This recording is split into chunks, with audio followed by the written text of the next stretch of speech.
Alam mo mga idols, dito sa mundo ng pag-ibig ngayon, Valentine's Day, marami ang nagtatanong mga netisina, take note ito ay para lang.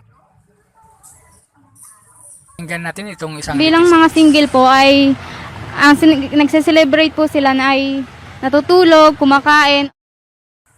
Yun mga idol, matutulog daw mga idol. Sa kanyang paliwanag mga idol, itong isang netizen natin, napakaganda pati. Ang advice ko lang po sa mga single ngayon, wag magmadali at maghintay tayo at wag mawala ng pag-asa na dadating yung ating minamahal sa tamang panahon. Tama ang sinabi niya mga idol, napakaganda ang kanyang pag-advise para sa mga single ngayon. Tulad natin, ako nga, single pa rin eh. Pero laban lang sa buhay, mga idol. So, maganda ngayon, mga idol, na puntan itong mga beats para sa ngayon na Valentine's Day. Ako munang batian ang akin mama na nagsisilibit ngayon na February 10, 2025 ng kanyang birthday.